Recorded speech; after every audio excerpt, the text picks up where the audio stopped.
गुरुदेव, मैंने संयम व्रत तो स्वीकार कर लिया है, किंतु कर्मोदय के कारण भूख सहन करने की शक्ति मुझ में नहीं है। एक उपवास भी नहीं कर सकता।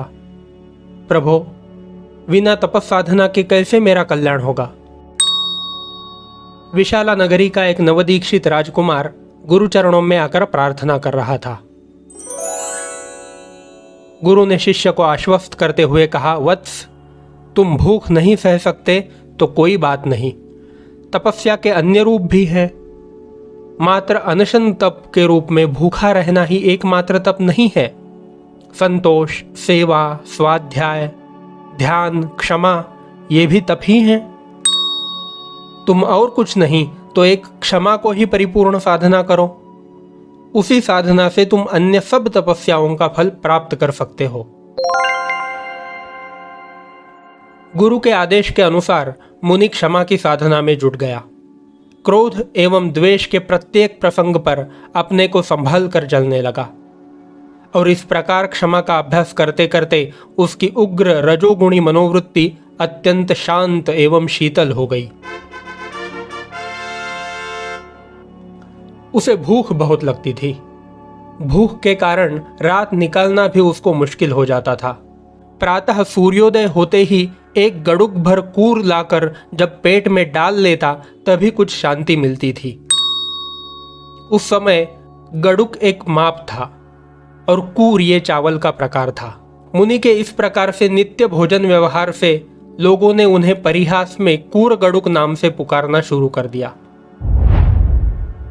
एक बार आचार्य का संघ चंपा नगरी में पहुंचा। उस समय धर्म संघ में 4 बहुत बड़े तपस्वी थे। पहले तपस्वी मुनि 1-1 मास का तप करते थे, दूसरे 2-2 मास का, तीसरे 3-3 मास का और चौथे 4-4 मास का दीर्घ तपश्चरण करते थे। ये तपस्वी कूर गड़ुक के सुबह होते ही भोजन करने के व्यवहार पर उपहास करते रहते। कहते, कैसा भोजन भट्ट है, अष्टमी चतुर्दशी के उपवास तो क्या 1 प्रहर तक भी भूखा नहीं रह सकता। वे मुनि कूर गड़ुक को नित्य भोजी कहकर व्यंग्य कसते रहते, किंतु कूर गड़ुक मुनि कटु वचन एवं व्यंग्य सुनकर भी क्रुद्ध नहीं होता था। वह स्वयं को अंदर ही अंदर टटोलने लगता। वास्तव में ये मुनि ठीक ही कह रहे हैं, मैं तप करने में बहुत कमजोर हूं। धन्य है इन्हें जो मांस क्षपण आदि की इतनी कठोर दीर्घ तपस साधना निरंतर करते रहते हैं। एक बार शासन देवी ने अनेक तपस्वी एवं विद्वान संतों की मंडली में एक किनारे बैठे कूर गड़ुक को आदर एवं भक्तिपूर्वक नमस्कार किया। शासन देवी का यह व्यवहार तपस्वी मुनियों को अखर गया। उन्होंने कहा, देवानुप्रिय, तुम देवी होकर भी भ्रम में पड़ गई हो, जो कि घोर एवं दीर्घ तपस्वियों को छोड़कर इस नित्य भोजी कूर गड़ुक को वंदना कर रही हो। शासन देवी ने कहा, भंते, मैं भ्रम में नहीं हूं, मैंने घोर तपस्वी को ही वंदना की है। कूर गड़ुक मुनि भाव तपस्वी है। क्षमा तप की दीर्घ आराधना से उसकी आत्मा परम पवित्र एवं निर्मल हो चुकी है। देखना, आज से 7वें दिन वह केवल ज्ञान की महान सिद्धि कैसे प्राप्त करता है। तपस्वी मुनि देवी की इस बात पर चकित रह गए, किंतु फिर भी उन्हें विश्वास नहीं हुआ कि नित्य भोजन करने वाले की आत्मा हमारे आत्मा से अधिक पवित्र हो सकती है। कूर गड़ुक देवी के भक्तिभाव पूर्वक वंदन और प्रशंसा करने पर भी उतना ही शांत और अनपेक्ष रहा जितना कि नित्य भोजी और भोजन भट्ट कहकर उपहास करने वालों के प्रति रहा था। होते होते 7वां दिन आ गया। यह पर्व दिन था। प्रायः सभी छोटे बड़े मुनिजनों का उपवास था, किंतु कूर गड़ुक आज भी अपनी असह्य क्षुधा वेदनीय के कारण उपवास नहीं कर सका। गुरु की आज्ञा लेकर भिक्षा के लिए गया। भिक्षा में जो कुछ शुद्ध निर्दोष भोजन प्राप्त हुआ वह लेकर गुरु के पास लौट कर आया।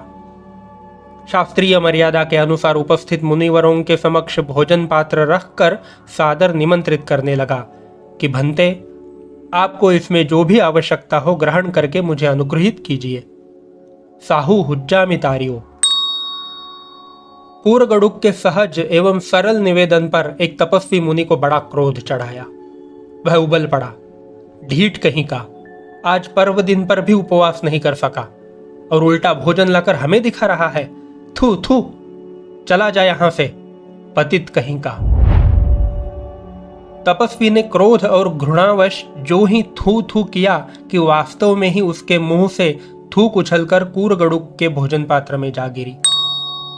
पर कूरगड़ुक के चेहरे पर एक भी सलवट नहीं आई।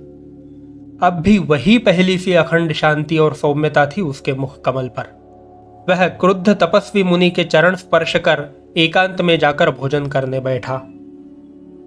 भोजन करते करते सोचने लगा, वास्तव में ही मैं कितना पतित हूं, दुष्ट हूं। इतनी लंबी जिंदगी में एक भी उपवास नहीं कर सका। साधना पथ पर आकर भी नित्य भोजन करता हूं। धिक्कार है मुझे। उन तपस्वियों की धन्य है जो दीर्घ तपस्याएं करके आत्म साधना में आगे बढ़ रहे हैं, जीवन संग्राम में वीर योद्धा की तरह जूझ रहे हैं। मैं कायर हूं, मुझसे तो कुछ भी नहीं हो रहा। विचारों की इस उच्च भूमि पर चढ़ता हुआ कूरगड़ुक मुनि धर्म ध्यान से शुक्ल ध्यान में अग्रसर हो गया। वह आत्मदर्शन करने लगा। उसके क्रोध और अहंकार आदि कषाय भाव क्षीण हो गए। आसक्ति के बंधन टूट गए। आत्मा में परम शांति और शीतलता की वे नम्र भाव लहरें उठी कि केवल ज्ञान के दिव्य प्रकाश से लोकालोक आलोकित हो उठा। आकाश में देव दुंदुभियां बजने लगी। कूरगड़ुक केवली को जय जयकार करते हुए देवताओं के अनेकानेक वृंद धरती पर उतर आए और कूरगड़ुक मुनि के चरण कमलों में नमस्कार करने लगे। बड़े बड़े तपस्वी जिन्हें अपने तप का अहंकार था, कूरगड़ुक मुनि को केवली हुआ देखकर चकित हो उठे। वे श्रद्धावनत उसके पास आकर अपने कटु वचन, अपमान एवं अभद्र व्यवहार के लिए बार बार क्षमा मांगने लगे। उन्हें अब समझते देर नहीं लगी कि वास्तव में तप क्या है। सच्चा तप बाहर नहीं, अंदर होता है, और वह है क्रोध विजय में, क्षमाशीलता में, सहिष्णुता में।